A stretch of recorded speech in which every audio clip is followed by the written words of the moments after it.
né, com o tema Dilemas Éticos e Políticas das Respostas Humanitárias. Eu já agradeço o professor, que é professor do NEP-DH, né, do Núcleo de Estudos de Políticas Públicas de Direitos Humanos. Muito obrigado, professor Cunca. Então, o senhor terá 50 minutos e depois um intervalo de 10 passamos para a pergunta.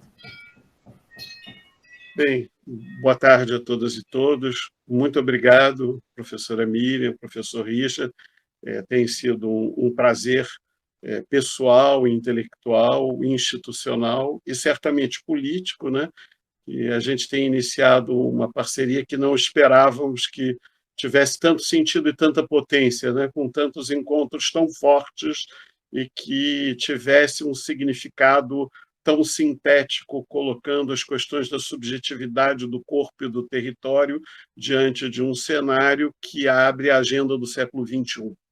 A agenda do século XXI é uma agenda que articula a dinâmica, digamos, da biosfera, a dinâmica ambiental, a dinâmica ecológica, né? As dinâmicas da representação, a conectividade do mundo, quer dizer, o jogo do mundo, de certa forma, como eu vi o Bruno Latour falando hoje, quer dizer, o mundo tal qual existe, a parte que nós ocupamos do planeta e do cosmos, vive um fechamento, ele diz, uma zona crítica. O mundo está fechado, ou seja, ao mesmo tempo globalizado e ao mesmo tempo fechado.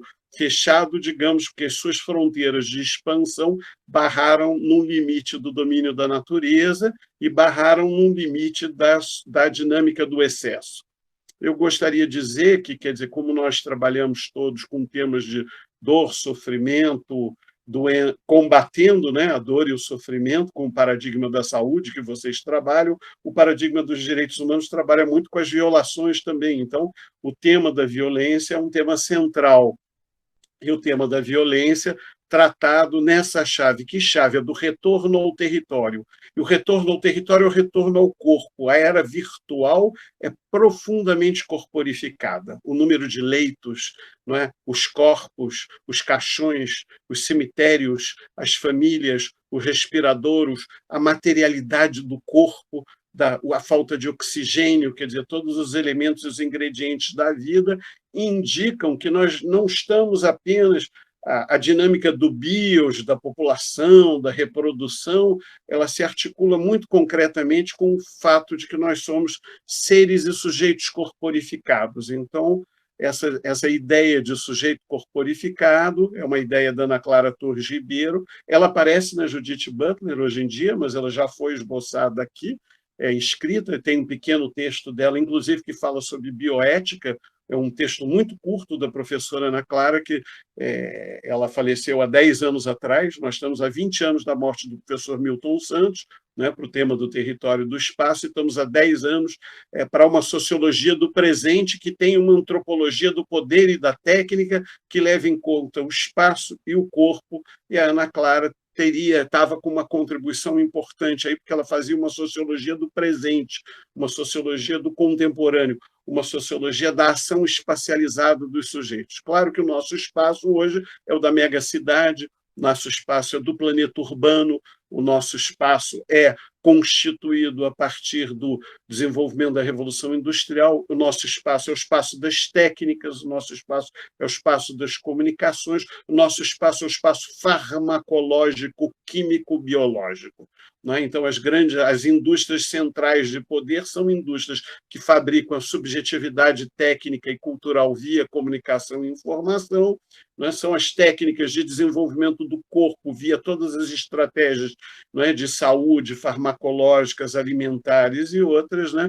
E, de alguma maneira, todos os elementos políticos que, de alguma maneira, lidam com o problema de definir as relações de vida e morte, de soberania, que significam um tipo determinado de Estado. Ora, o Estado do final do século XX era um Estado que tinha que enfrentar o fato de se era possível globalizar os direitos humanos para enfrentar os conflitos internos e externos desses Estados para uma agenda emergente. Essa agenda tensionava direitos humanos e mercado, direitos humanos e guerra, direitos humanos e diferença cultural, direitos humanos e norte e sul, direitos humanos e periferia, desigualdade, pobreza.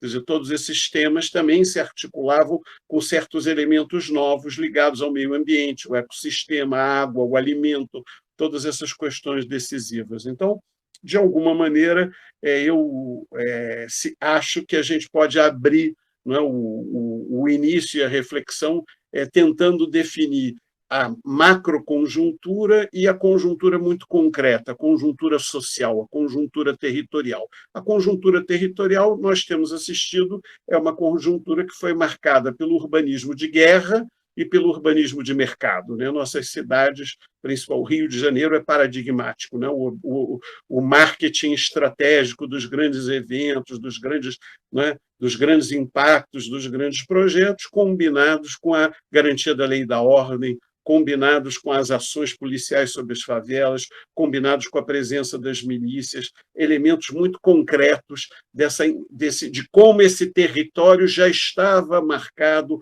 por fragmentações, divisões, por um colapso do saneamento, um colapso da problemática sanitária, a problemática das águas, quer dizer, ou seja, eu tinha iniciado o ano de 2019, na virada de 2018 para 2019, com a centralidade da questão da água. Esse era o tema que eu ia trabalhar, o saneamento, a favela, a água como um princípio fundamental da estruturação do ciclo da vida, do ciclo produtivo, do ciclo alimentar, do ciclo ambiental, do ciclo sanitário, e é um tema fundamental do bloqueio de todas as contradições da nossa periferia, um fator fundamental. Você pegar a favela, que tem o PIB mais produtivo, mais rica, centrada no coração da zona sul do Rio de Janeiro, que é a Rocinha, ela exatamente no final, o governo Witzel tinha decretado uma estratégia de morte, precisava de uma agenda de vida, e ele ia disputar o saneamento da Rocinha. E também teve o PAC, se vocês se lembrarem, o PAC da Rocinha, o do Alemão, que também combinaram estratégias de macrointervenção com estratégias de mercado e com grandes interesses nos grandes negócios urbanos.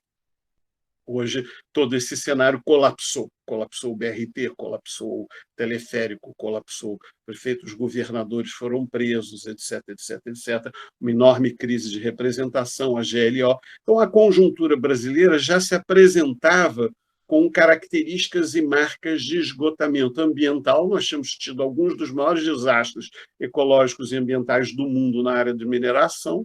Nós vimos de grandes desastres, né, do sistema do Vale do Rio Doce, e nós vínhamos de um colapso urbano derivado do impacto da inadequação, da não conclusão e da orientação das grandes obras que nos endividaram, junto com a problemática crítica. Ou íamos ter uma grande bolha financeira imobiliária, ou íamos ter o que tivemos, quer dizer, a punição da sociedade do capital na forma do ataque às empreiteiras. Então, nós tivemos, de alguma maneira, nós passamos, né, daquela especulação do valor da terra na cidade, né? Nós convivemos com todos os extremos de uma brutal expectativa de mobilidade social, né? Nós saímos da era Lula com uma grande contradição entre três forças. As forças que acham que para, não é, controlar o território é preciso eliminar gente,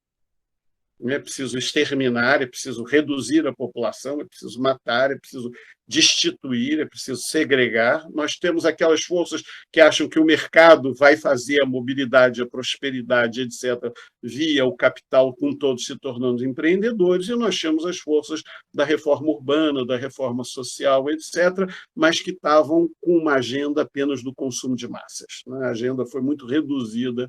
A agenda das grandes reformas sociais tinha sido reduzida à mobilidade no sistema de ensino e o acesso, digamos assim, à renda básica em especial.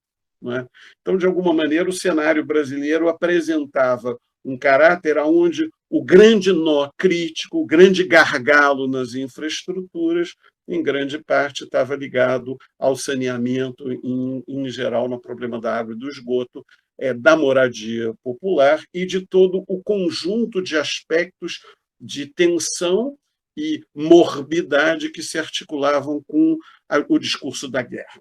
né, o discurso da ação policial, da ação exterminista. Então, ao lado da grande precarização das formas de trabalho, com os processos de desindustrialização ou de deslocamento para a economia de serviços, então nós temos a precarização, o urbanismo de guerra, esse salto mercantil especulativo no escuro, um colapso e uma crise de representação, e que, de alguma maneira, em cada lugar do mundo, nós tivemos crises diferentes. A crise árabe, a crise do subprime nos Estados Unidos, a crise urbana brasileira de 2013. As forças que foram ativadas aqui, portanto, de alguma maneira, estava marcada uma opção que seria a opção: ou resgataríamos estratégias, digamos assim, ligadas à perspectiva de uma regulação social do urbano, de uma abertura de negociação e democracia participativa, mas, na realidade, vingou desde 2014 e 15 a GLO, a Garantia da Lei e da Ordem. Ao lado disso, a gente passou por uma grande transformação intelectual e moral que recrudesceu um cruzadismo, recrudesceu um tipo de ideologia, um tipo de cultura que, de certa forma, trouxe o desafio para colocar a questão técnica no uso das armas, no uso da ação repressiva, no uso da força no centro da cena, ou no uso de técnicas disciplinadoras do corpo, como o novo pentecostalismo e outras coisas que produzem uma certa disciplinação, né? Milícias, polícias, pentecostalismos e forças armadas introduzem um paradigma que, de certa forma, tentava disputar e produziram duas grandes inquietudes: a inquietude dos novos movimentos, dos sem-teto, etc., etc., das mulheres, dos trans, etc., a inquietude do movimento negro, das identidades de um lado, e de outro essa demanda por ordem, essa demanda pelo retorno das hierarquias, essa demanda por soluções de força. Bom, essas forças, evidentemente, no Brasil e no mundo, se orientaram por uma série de razões para um cenário que combinou negacionismo, neoliberalismo e que resultou em necropolítica, os 3 Ns, não é isso? Então, nós passamos a ter um contexto, uma conjuntura marcada pelos 3 Ns. Então, eu parti de que questões? Eu parti que nós temos que abordar as questões dos sujeitos corporificados fragmentados no território, num cenário de grandes intensificações de urbanismo de guerra e de mercado, num mundo que se globaliza desde o urbano, que produz um certo retorno ao território e que começa a ter um conjunto de elementos traumáticos na questão ambiental, na questão da guerra às drogas, em várias questões se produzem elementos que acentuam e que produzem efeitos sobre a qualidade de vida, acentuando alguns traços, os traços de segregação socioterritorial, e que também são de saneamento, que também são em serviços básicos, e os traços relativos, digamos, aos direitos sociais, num mundo que estava trocando direitos por segurança. Não só o Brasil, vários países do mundo, por força da guerra da Síria, da guerra do terror, de outras agendas, problemas e as contradições migratórias, xenofobia, etc. Essa troca, né, essa ideia da metáfora da guerra foi dominando a vida política e o imaginário. Então, foi criado, quer dizer, nós estamos diante de um certo caldo de cultura, de um certo espetáculo da política, de uma certa gramática subjetiva que produziu o que eu chamo banalização da crueldade. Então, o que é a banalização da crueldade? É a ideia de que o limiar de violência pode ser incrementado, a fronteira da violência aumenta, a intensidade com visibilidade, não escondo mais. Então, digamos assim, os campos de concentração podiam ser invisibilizados para parte das populações. A banalização do mal era industrial. O totalitarismo do século XX, que a Hannah Arendt estudou, era industrial, geral, formal, não é? E tentava se constituir, não é, um racismo biológico-científico do nazismo, uma exceção industrial regulada de aniquilação, uma lógica determinada que, digamos assim, se enfrentava pelo racismo biológico e por outras formas de domínio imperial, de segregação, de guerra colonial e outras características que, digamos, foi sofrendo muitas metamorfoses no nosso mundo. Por quê? O nosso mundo sofreu a revolução das mulheres, a revolução das periferias, a revolução da tecnologia. Todas essas grandes transformações incidiram e produziram contradições que afetaram os estados nacionais do seu poder. Esse fenômeno que foi chamado de globalização era de globalizações, ele é por cima e por baixo, ele não é pelo alto. E, evidentemente, que essas globalizações reduziram os estados nacionais a papéis funcionais na acumulação de capital, a papéis funcionais na conexão internacional, a determinados papéis, e, ao mesmo tempo, esses papéis, paradoxalmente, fizeram exclusões de certos grupos, e esses grupos cobram o preço do seu, setores de classe média, setores de assalariados, setores brancos, setores que tinham posições sólidas, homens que tinham posições fixas no poder, mas várias dessas posições se liquefizeram, se enfraqueceram, etc., propiciando a montagem de um quadro favorável a essas forças que criaram esse paradoxo, que a gente tinha esse terreno chamado direito de matar, que vem da colonialidade, que vem do racismo, que deriva numa biopolítica de morte, num biopoder de morte, que é, assim caracterizado pelo Mbembe, pelo Achille Mbembe, ou Mbembe, e a gente tem o neoliberalismo, que é o incremento das fronteiras do poder corporativo, que produz a quebra das autonomias das dinâmicas nacionais e das regulações nacionais, somado à desregulação social e aos aspectos de desconstrução de direitos, não é? E esse processo, evidentemente, é muito intensivo, com forte efeito pelos territórios. Ora, ao mesmo tempo, as transformações que o mundo sofreu, acompanharam muito o que o Brasil foi. O que o Brasil foi? No século XX, ele foi a mais intensa modernização urbana do mundo, não é isso? Ou uma das mais. Quer dizer, o que aconteceu no Brasil? Em 30 anos, ele se transformou em uma das sociedades de maior concentração urbana do mundo. Era uma sociedade agrária, em 30 anos, ela vai transformando esse processo, se concentrando o efeito da nossa modernização, e essa modernização foi feita em condições autoritárias, de tal maneira que as classes populares se acomodaram nas periferias, ocuparam as favelas por segregação ou por disputa, não é isso?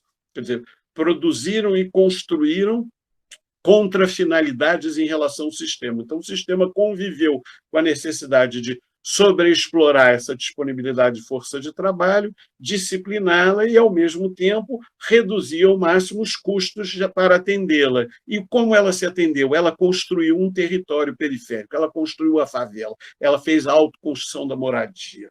Ela criou uma resposta que combina uma dinâmica de segregação socioespacial com uma dinâmica de, digamos assim, de território construído e de resposta para os dilemas da moradia, para produzir a proximidade com o fato de que a grande fábrica do passagem do século XX para o XXI é a cidade. A cidade é a fábrica, não é mais, não são mais as fábricas, né? Você não é o automóvel, é o automóvel, o asfalto, a rua, o viaduto, a garagem. Então, é o modo de construção urbana, é o subúrbio, quer dizer, ou seja, é o modo de produção e reprodução que se articula, quer dizer, você não escolhe BRT só porque é mais barato, você escolhe porque tem interesses automobilísticos, interesses de construção, interesses estratégicos, interesses de empresa, então você está preso a uma articulação entre ator e técnicas, entre ator e objetos, né? Então, a gente assiste em vários lugares esses elementos dessas relações, que geram determinadas prioridades que, na realidade, não seriam prioridades sociais, eles geram contra-prioridades, outras prioridades, e isso explica muito que a prioridade não esteja centrada na vida, não esteja centrada no espaço das pessoas, esteja centrada na acumulação de capital, esteja centrada no consumo, esteja centrada no dinheiro, esteja centrada na bolsa, esteja centrada. O nosso mundo, para a classe média aqui, é o mundo de ver se vai se vacinar, criticar as forças sociais e contemporizar com um quadro nefasto e, sei lá, investir na XP. não é isso? Quer dizer, um universo mental que a gente mais ou menos segue das forças que tinham a trajetória, né, dos eixos, de certos eixos globalistas que se articularam um pouco entre e explicam um pouco essa articulação Trump e Bolsonaro durante um período, e todos esses elementos, porque o negacionismo não é uma força nacional, né? É uma força internacional, e o Brasil não é um espaço nacional, ele é o espaço internacional da disputa do colapso da globalização. O Brasil é o território onde estão centralizados os grandes desafios que nós estamos tratando aqui, né? Como o nosso curso tem essa abordagem internacional, quer dizer, o território dessa cidade não por acaso abrigou os dois maiores eventos e espetáculos do mundo, as Olimpíadas e a Copa do Mundo, né? Ou seja, o Rio de Janeiro não é globalizado no poder das cidades globais, não é um centro de decisão como São Paulo, não é um centro, embora tenha alguns grupos das finanças, o Grupo XP nasceu aqui, o Grupo Gavi, etc., mas aqui não é o centro da dinâmica financeira, é o centro de grandes aparelhos do Estado que estão sendo privatizados, reorganizados ou transferidos para Brasília ou privatizados, que são ligados ao sistema elétrico, ao sistema de telecomunicações, ao sistema de petróleo e gás, que, de certa forma, tiram, né, e o que ainda dá uma centralidade relativa para o Rio de Janeiro, evidentemente, que é a presença da cultura popular, da cultura, né, e a presença da favela como potência específica e das universidades. E aí pega a Fiocruz, pega todo mundo, e esses são aspectos próprios de uma forma em que houve uma grande desorganização aqui no Rio de Janeiro, porque ele tem tradicionalmente um embate em relação à sua função nacional. Ou seja, o Rio de Janeiro tem uma função simbólica, e essa função simbólica foi política, foi nacional, foi desconstruída na ditadura e se tentou refuncionalizar o Rio de Janeiro na chave das finanças, na chave do fluxo internacional, na chave dos grandes eventos, na chave do turismo e uma série de chaves, na chave portuária, né? Dessas funções da cidade, que foram as estruturas, na chave dessa gentrificação, de criar uma nova classe média, os projetos na zona portuária, etc. Todos esses projetos são segregadores do corpo, todos eles geram expulsão, todos eles geram dor, todos eles mexem com qualidade de vida, todos eles invisibilizam ou comprimem certas populações ou reprimem certas populações. E todos eles geram um efeito determinado de adoecimento, um efeito determinado de demanda por sobrevivência. Eu pensei certamente que está ligado aos efeitos, vocês imaginem, sei lá, Cidade de Deus, 50 dias sem aula para as crianças, com tiroteio, ações policiais, etc. Qual é o efeito disso na subjetividade? Qual é o efeito no corpo? Qual é o efeito na dor? Qual é o efeito na alimentação das crianças que vão à escola? Então, quer dizer, nós, na realidade, é isso que é um pouco que nós chamamos a chave da leitura cartográfica, a chave da leitura crítica. Então, eu estou dando um exemplo, não é, de como essa compressão de relações que tem a linha amarela, a expansão das grandes obras na região, não é, do Parque Olímpico, todas as coisas que mexeram nas cidades, e à medida que a cidade de classe média, depois de expulsar da Zona Sul, do coração da Zona Sul, as populações que foram povoar, por exemplo, a Cidade de Deus, expulsas daqui, do Leblon, da Lagoa, de outros lugares, né? De vários lugares da Zona Sul, foram para lá e depois, de novo, são comprimidas. Né? O filme Cidade de Deus apenas é a metáfora disso. Depois ainda veio Tropa de Elite, veio tudo isso, quer dizer, os Robocop da existência, a nossa, né? A visão perspectiva também nos colocou como um grande laboratório global, mimetizando, por exemplo, a Operação Colômbia, mimetizando não é, com a ocupação do alemão, etc. Então, eu estou apresentando um conjunto de cenários que estão ligados a processos que vão, inclusive, chegam a privatizar relativamente a polícia, como foi na região portuária. Como está sendo hoje em alguns bairros do Rio de Janeiro, que tem essa polícia de bairro, mas numa chave paga e articulada com interesses comerciais. Para as outras áreas, você tem milícia, para outras áreas, você convoca as forças militares, etc. Então, digamos assim, eu não posso deixar de articular a problemática do corpo, a problemática da mobilidade no transporte, a problemática do acesso, a problemática da segregação, a problemática da identidade, todos esses elementos, sem, de alguma maneira, ter um marco conceitual que me permita trabalhar a relação entre poder e violência. Essa dinâmica excedentária de problemas, bom, e por isso nós trabalhamos alguns aqui com trauma e catástrofe, porque nós estamos trabalhando, evidentemente, que os cenários do Rio de Janeiro são cenários traumáticos no sentido clássico, porque nós temos grandes transformações de precarização, que atingem classes populares, mas também segmentos da classe média, que viram conservadores, né? E que vão buscar abrigo nas igrejas, como era parte do debate clássico, de para onde as pessoas vão desamparadas, que acentua os elementos de precariedade e desamparo. Esses mesmos elementos afetam os enquadramentos e os registros das identidades e de quem é reconhecido, quem não é reconhecido, quem tem direito a ter direitos não tem, corpos que são reconhecidos, visibilidades que são reconhecidas e aquelas que são atingidas, imobilizadas, violentadas, etc.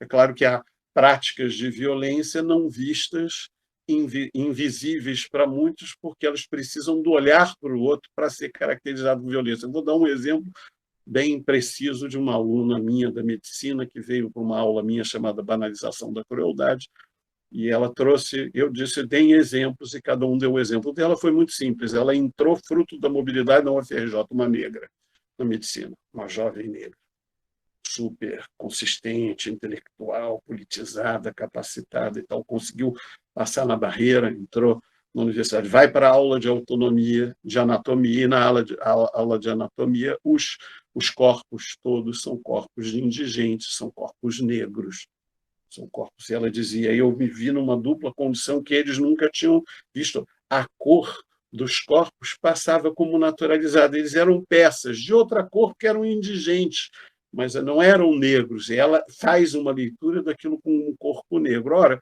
isso evidentemente modifica, porque o que modifica o cenário não é só que as forças da dominação estão ativas, é que também as forças que reclamam mobilidade também estão chamando a atenção da enorme contradição de como isso podia ser invisível, como esse elemento era ausente. Para que este elemento ausente aparecesse, foi preciso que o elemento emergente, o movimento feminista negro, a identidade, o pré-vestibular negro popular, etc., as políticas de cotas, tudo isso garantisse que um grupo novo na universidade tornou aquele processo visível. Mas, ao tornar visível, está visível uma contradição, está visível um traço da sociedade, está visível uma questão que não é uma questão estrutural, é uma questão que você não resolve imediatamente, como aqueles trabalhos que são desenvolvidos pelo Dr. Paulo Saviano, né, lá em São Paulo, estudando, não é,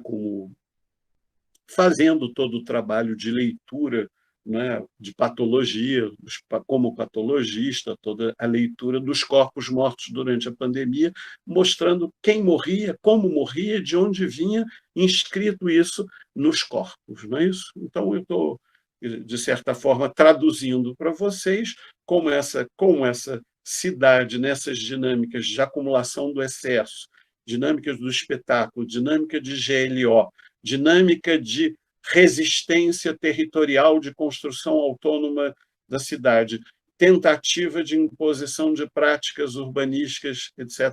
Todo este cenário, quer dizer, sobre cada um dos cenários, em cada um dos lugares, quer dizer, Manaus é outra coisa, é uma fronteira aberta de outro tipo, dentro de uma determinada estratégia que é a da Zona Franca, do polo industrial, do trabalho feminino, de outras características, quer dizer, então, cada um dos lugares, evidentemente, tem uma explicação. Esse enorme território brasileiro, no entanto, ele está unificado por algumas questões. Ele está unificado fundamentalmente no registro de um modo de governar de biopoder que tem a marca da combinação do neoliberalismo, negacionismo e necropolítica.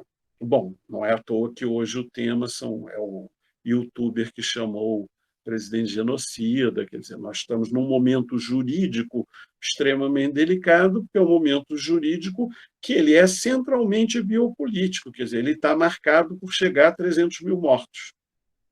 Ele está marcado pelo desenvolvimento de uma discussão relativamente à bolsa ou à vida. Ele está marcado por certas características.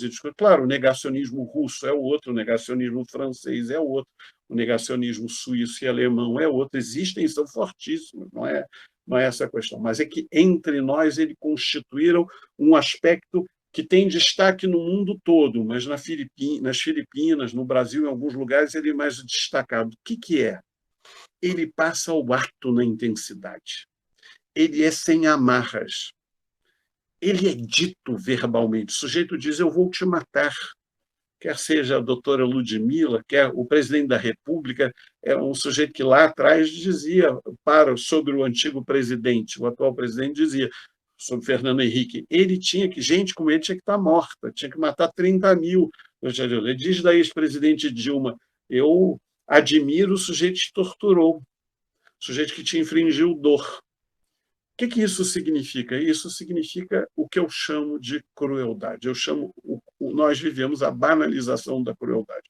Ora, assim como a banalização do mal produzia uma estrutura de adesão aos grandes motivos industriais da guerra, a grande disciplina nazista, fascista, técnica, futurista, não? O futurismo italiano, a arquitetura do nazismo, a disciplina militarista da grande potência imperial japonesa, militaristas, industriais, etc. Aqui não, agora, digamos assim, os aspectos mais bárbaros, os aspectos mais de hordas, os aspectos mais fragilizados, os aspectos que, digamos assim, fazem parte de um aspecto que estava presente no processo de nazificação, de fascisticação, que era a fase de mobilização popular, de tropas de assalto, de grupos de gangues de milícia, mas essas tropas foram todas rapidamente centralizadas. É verdade que a gente tem polícias, a gente tem envolvimento, a gente tem ações em quartéis, a gente tem toda uma cultura que foi trabalhando, mas uma característica fundamental é que não precisa ter projeto. Qual é a grande coisa? Porque o projeto é o mesmo. O projeto é o sistema capitalista, a centralidade do poder americano, ou não sei o quê, o retorno da família, o papapá. Então, é como se o capitalismo tivesse duas opções: a tolerância do mercado, o liberalismo de mercado, com o empreendedorismo, ou um brutal autoritarismo. É claro que isso são duas caricaturas. Do quê? A caricatura do modelo, que na realidade é chinês nesse momento, é a caricatura do modelo americano, a caricatura de um capitalismo autoritário e a caricatura de um capitalismo de mercado. São todos caricaturais. A caricatura é a nossa marca. Por quê?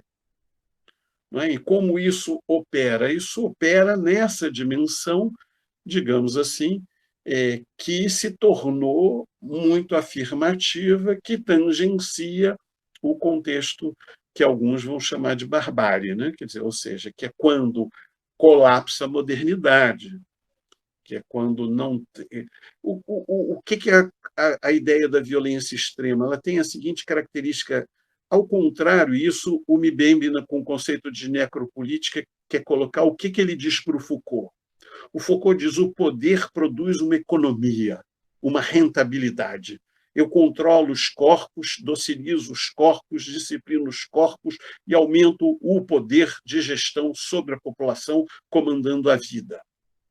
Aí vem um cara chamado Agamben e diz: olha, isso aí se transformou numa outra coisa, que é o estado de exceção, e o estado de exceção é um superpoder que define o que é matável e o que não é matável. Mas, digamos assim, é uma radicalização deste modelo, não é? É o elemento, portanto, em que o biopoder, que é chamado de economia liberal pelo Foucault, se transforma num biopoder, digamos assim, de exceção, né? Ou seja, não é mais a disciplina, não é mais a fábrica, não é o controle, são os campos, não? Os campos de concentração, os campos de prisioneiros, o encarceramento, que é um paradigma. Aí muita gente vai dizer, não, mas o capitalismo mistura o mercado, certas liberdades, certo grau de autonomia com elementos, faz um mix entre essas duas figuras. Para alguma, é como as Olimpíadas, algumas pessoas estavam em casa comprimidas e reprimidas, ou de feriado forçado, e outros estavam passeando na cidade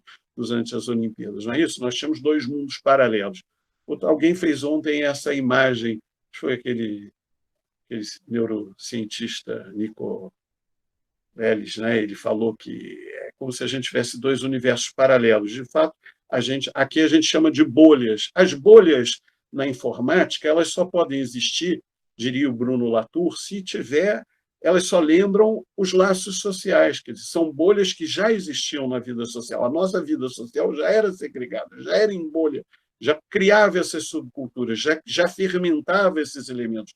A ciberesfera acentuou essa ruptura e crise dos laços sociais que já produzia isso. Não é o inverso, não é o algoritmo que produz. O algoritmo acelera um elemento que está produzido, acentua um processo. Quer dizer, você, para definir que vai receber o fulano como candidato, o ciclano como candidato, você vai apoiar tal coisa, não vai apoiar, você é a favor de arma, não é, não sei o quê, não sei o quê, não sei o quê. Esses elementos estão dados ex ante, eles acompanham e eles se articulam com esses aspectos. Bom, esse cenário todo se articulou com uma crise em que o elemento ecológico, ambiental, biológico se autonomizou, em que a gente teve um elemento que atravessa as fronteiras, a gente tem um elemento que não pede licença, a gente tem um fator específico, que não é a primeira vez que acontece. Todas as vezes que o desequilíbrio entre o homem e a natureza produzia e que os ecossistemas eram afetados, nós tínhamos as pestes. E a sociedade se relacionou com muitos modelos. Não é? O Joel Birman faz lá uma leitura e, num dado momento, diz, não, a gente teve um modelo, né, da lepra, né? Que era um movimento da culpa, da coisa religiosa, da segregação extrema e da expulsão. E nós temos o modelo da peste, que é o modelo da quarentena, do fechamento. São dois modelos, não é? Então, esses são os modelos arquetípicos, né? E nós temos uma grande discussão entre nós, porque, evidentemente, como é, na realidade, o modelo da peste disputado por duas posições. Uma posição é vamos fazer, via autoritária, o controle dos corpos através de estado de sítio. E a outra posição é vamos fazer o controle dos corpos por adesão à cultura, ao conhecimento, e é uma forma de persuasão. Mas, na realidade, surgiu uma terceira posição. E essa terceira posição, que é o negacionismo, ela se mostrou muito poderosa. Não quer dizer que não tivesse um tipo de negacionismo presente no coisa, mas o negacionismo e o não negacionismo, em todos os momentos, a religião dava tinturas. Depois a ciência passou a dar tinturas. Quer dizer, o que dá essas tinturas agora? O que produz esses elementos agora? Bom, eu evidentemente, quando eu falo, eu estou pensando as coisas que estão colocadas para mim. Eu estou desenhando um quadro, né? Estou desenhando um quadro para convidar a dialogar. Sobre o quê? Um quadro que permite a gente ter a imagem fenomenológica, o imaginário, a gente conseguir desenhar a cena. Tá? A minha tarefa é construir a cena contemporânea criticamente. A análise da situação. Espero que o quadro que eu esteja desenhando tenha a ver com a cidade que vocês estão, tem a ver com os espaços que vocês estão. Eu não estou descrevendo, evidente, nossas micromônadas, como cada um está sobrevivendo, eu não estou ainda discutindo todos os aspectos discutidos todo dia, mas eu não queria discutir hoje vacina ou não vacina, cloroquina ou não cloroquina, vai para a rua, não vai para a rua, faz não sei o quê, não sei o quê, não sei o quê, porque eu acho que a gente tem consenso naqueles 10 pontos do Pacto pela Vida. A gente tem consenso nas medidas de isolamento social, uso de EPIs, desenvolvimento, ir até o lockdown se necessário, criar as condições espaciais para, se possível, funcionar a escola, garantir as atividades essenciais, por dizer, o decréscimo da curva, garantir renda de emergência, etc., etc., etc., garantir, portanto, as condições de gestão do sistema, garantir uma orientação pública, um plano nacional imunológico garantindo as vacinas de forma pública e etc., mas que não seja a escolha de Sofia, quem vai ser, quem não vai ser vacinado, etc., etc. Tudo isso nós sabemos que são as condições do debate de bom senso que levou a um debate que não é suficiente. Qual é o debate que não é suficiente? Você é a favor da ciência ou não é? Você é a favor da medicina ou não é? Ah, vai falar agora o sanitarista, vai falar agora o doutor. Aí a gente descobre também o óbvio, que há sujeitos que simplesmente têm um gozo punitivo, têm um gozo suicida, têm um outro gozo, têm outra coisa, porque tem uma pulsão destrutiva, tem uma pulsão de crueldade. É um fator específico, ele aconteceu na Espanha, na Guerra Civil, ele aconteceu com o nazismo, ele acontece em crise, ele acontece em catástrofe, ele acontece em crise dos impérios, é verdade, mas especificamente nós estamos diante de um fenômeno que é a pulsão da crueldade, a pulsão destrutiva sobre o outro. Né? E que se acentua, é indiferente ao incêndio na floresta, é indiferente ao caos, o sujeito buzina na porta do hospital. Uma coisa assim que você diz assim, é uma crueldade tremenda, quer dizer, é uma tortura explícita, é uma violência aberta, é uma prática deliberada, é um determinado extremismo fanático. Bom, isso tem explicação, a gente tem Adorno explicando por que a gente não conseguiu, talvez porque a gente não tenha conseguido na educação, porque a gente não tenha conseguido nos modelos, nos tipos a seguir, quais são os nossos mitos, quais são os nossos heróis, quais são os nossos modelos, quem a gente valoriza. E aí a gente cai na problemática ética, e quando há uma crise ética, há um transtorno moral gigantesco, um transtorno jurídico, um transtorno normativo, um abuso do uso do judiciário, porque nisso tudo não enfraqueceram as leis, mas não enfraqueceu o poder judiciário. Nisso tudo caíram as leis, mas não enfraqueceu o poder do Congresso. Nisso tudo, não é? Apesar do abuso de poder do executivo e dos militares, eles não podem fazer tudo o que querem. Então, tem muita coisa que demonstra equilíbrios. Equilíbrios muito precários. A gente pode ter, eu não estou analisando a conjuntura, eu não estou dizendo o que vai acontecer no mês de março, eu já tenho minhas opiniões.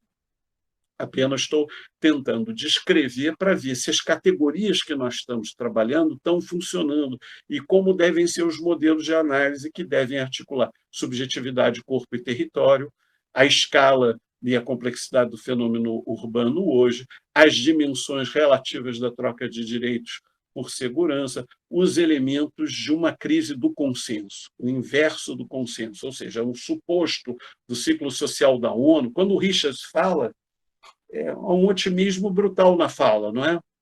Quando certos segmentos feministas, certos segmentos... Por quê? Porque acreditam nos seus projetos, os projetos de identidade de um lado, os projetos universalistas do outro. Não é? Então, eu sei assim, esse humanismo potente e plural expresso por uma pessoa, não é? No campo dos direitos que está constituindo... Bom, como é que a gente enfrenta positivamente esse processo? Como é que a gente travou e desde onde? Então, só vou concluir, né, para não ficar devendo, e aí, como vocês já devem ter ouvido, eu não sei o que falaram, então não quis me repetir, em relação, por exemplo, ao plano de enfrentamento do Covid nas favelas é a tentativa de combinar três coisas. Um fato, as redes de solidariedade social e cooperação territorial foram reais na defesa e proteção das pessoas.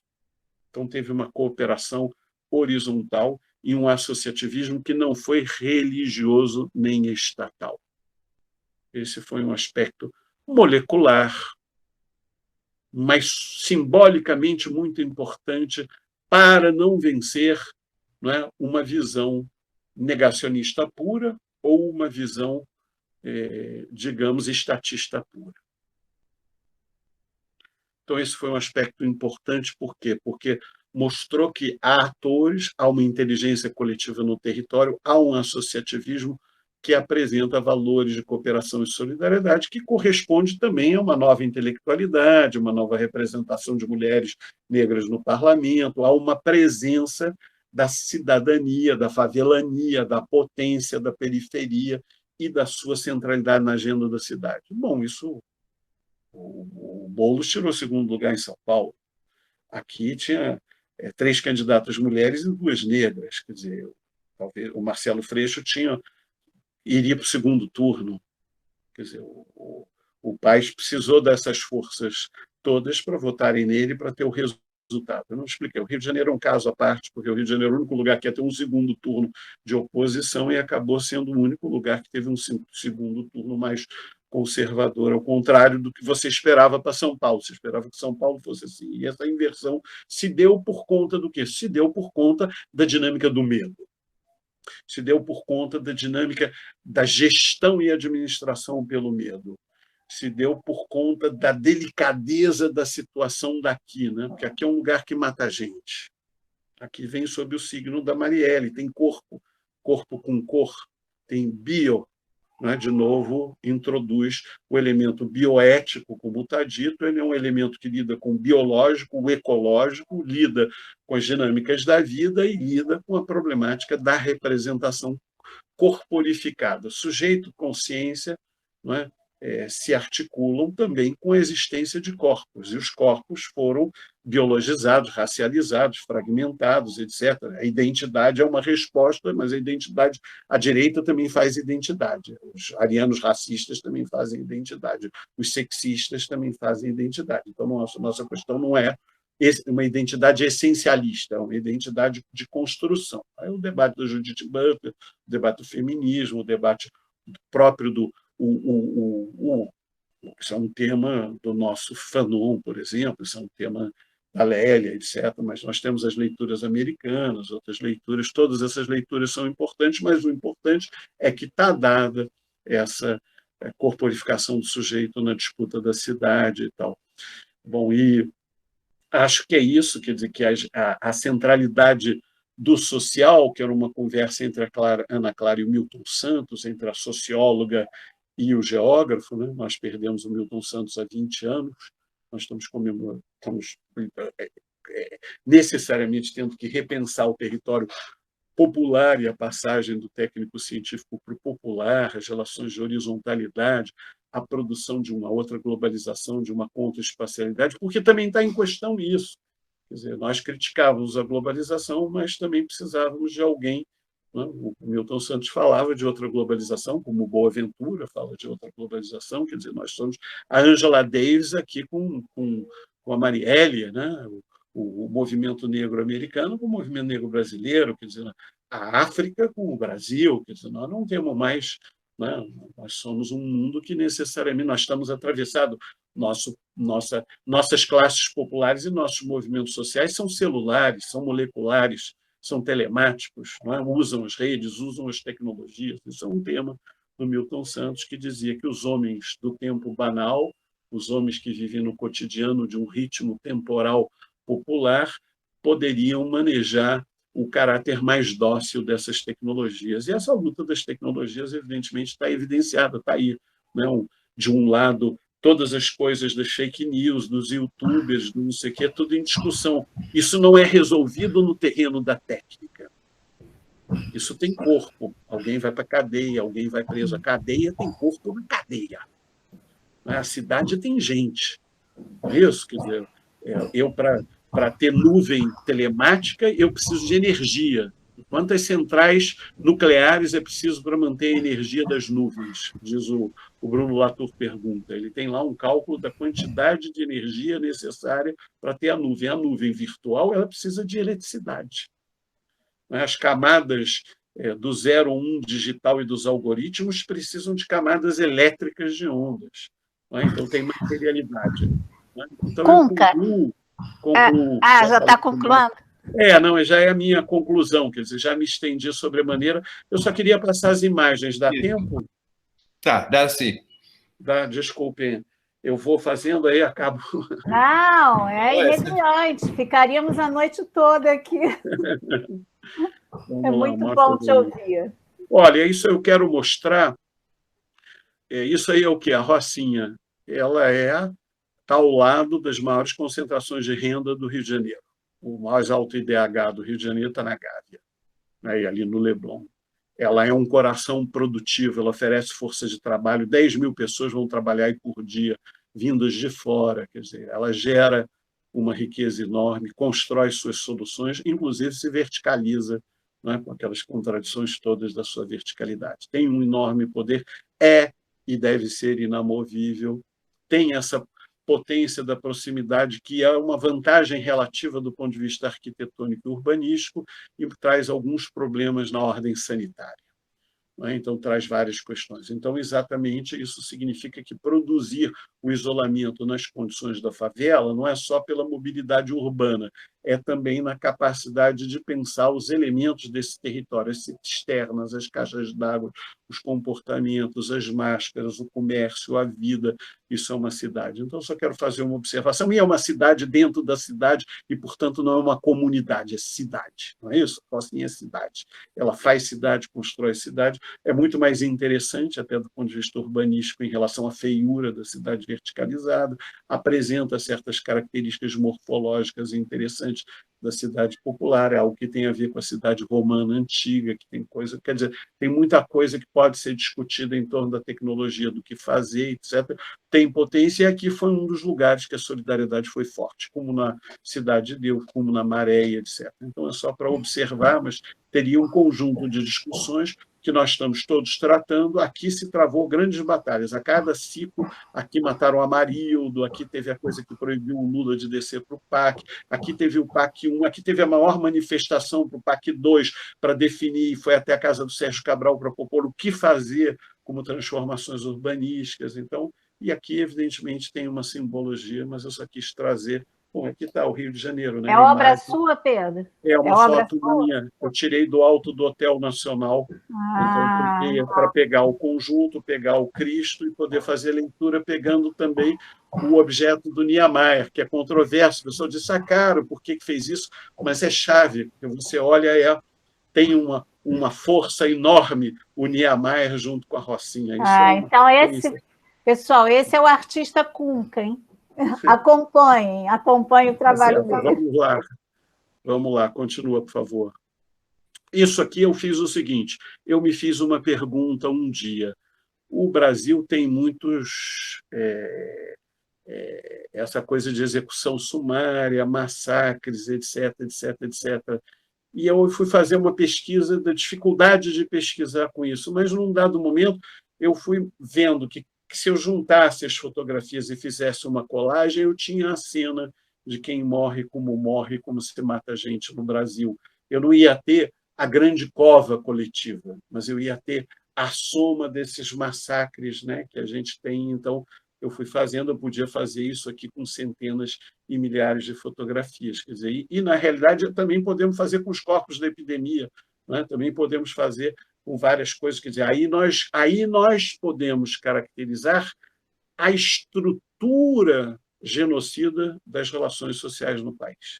Então, isso aqui foi um exercício que eu queria mostrar uma imagem que produzisse um enquadramento de crueldade sem ser um problema de um gozo. É muito delicado esse tipo de foto, isso é um debate sobre o uso da fotografia para denunciar, que pode servir para o inverso. Vamos continuar, por favor. Eu não vou mais falar tanto. Eu fiz isso aqui a Abu Ghraib, que é um debate num livro Quadros de Guerra, da Judith Butler. Ela discute se essa foto e esse tipo de exibição do corpo torturado, imposto do iraquiano, né, pelo exército ou pelo policial ou militar americano, né, o que isso representava, quer dizer, essa animalização, essa violação, essa brutalidade que mexe com as questões sexuais, mexe com as imagens, mexe um debate enorme que tem em torno disso. E a gente aqui fica com ambivalência. Isso é o quê? É uma denúncia, mas é um gozo. Alguém goza com essa cena, alguém acha isso legal. Isso é um paradoxo do enquadramento, né? Mas vamos continuar. Isso tem a ver com o que eu falei da visibilidade. Bom, eu fiz com as cadeias a mesma coisa no Brasil, né? Para ver quem estava preso e como. Quer dizer, eu digo assim, e é absolutamente isso que seria para ser invisível, é visível, porque a cadeia no Brasil explode, morre gente, e é provavelmente o cenário pandêmico sempre mais grave, né? O cenário mais atingido, o cenário mais nefasto, né? Não aparece nas listas de prioridade, evidentemente, a vacinação da cadeia de prioridade. A gente vive um tanto receio e tanto medo que a gente não fala-se disso. Isso não se fala do corpo encarcerado e tal, suficiente, né? Porque isso aqui, evidentemente, é a cena. Diga-me como é a cadeia e direi como é o seu país, né? Vamos lá. Então, vamos lá, continua. Bom, aí eu fiz exercícios de visualização de contextos, né, urbanos, de cidade, né, que ainda essas transformações, alvenaria, não alvenaria, os modelos técnicos, etc. A cidade ainda bem baixa, né, com pouca verticalização. Vamos lá, continua. Isso aí, bom, eu faço diálogos com arquitetos, então eu fiz um desenho de discussão arquitetônica, porque estava para uma operação para Honduras, ações de habitação, eu fiz uma discussão a partir de um modelo de casas. Aqui eu fiz a relação entre um trabalho que eu faço com desenho, dialogando com a favela, com grupos que atuam na Grande Tijuca. Vamos lá. Eu misturo. Bom, é isso.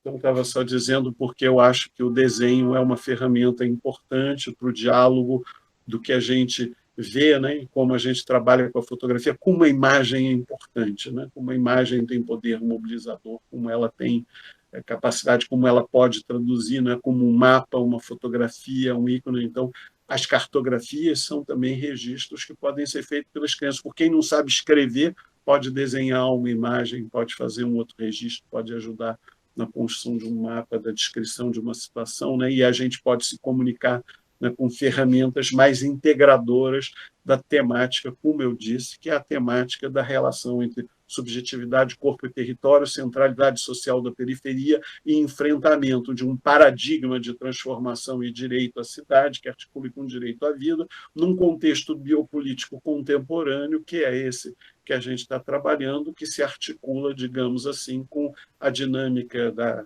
catástrofe biológica e etc., como uma questão sanitária que vai mudar as prioridades do século XXI. Quer dizer, isso, eu acho que o século XXI já começa com um século em que o tema da hegemonia é um tema biopolítico, até porque tem o avesso da hegemonia, né? O avesso da produção de consenso. Nós estamos vivendo... no final na segunda metade do século XX, o tema era como produzir consenso. Os distintos sistemas disputavam consenso. Mesmo as ditaduras buscavam consensos passivos pelo alto. Não é? Mesmo os processos de modernização autoritária, o socialismo real, o capitalismo real buscavam consenso. Hoje não se busca consenso. Quer dizer, é o avesso da hegemonia. E a questão o projeto biopolítico alternativo tem que ser um projeto produtor de consensos. Quer dizer, o paradigma do cooperativo da saúde global é um paradigma, no plano internacional, de busca de cooperação, de busca de consenso. Então, tá ótimo. Olha só, é sempre um prazer de escutar você, porque tanto as ideias quanto a apresentação, a performance, eu sempre gosto muito, porque a energia é contagiosa. E arte, né? E arte. Ele nos privilegiou com alguns trabalhos dele. Não, exatamente. Eu recomendo acompanharem, que estão muito bons. Exatamente. Olha só, eu vou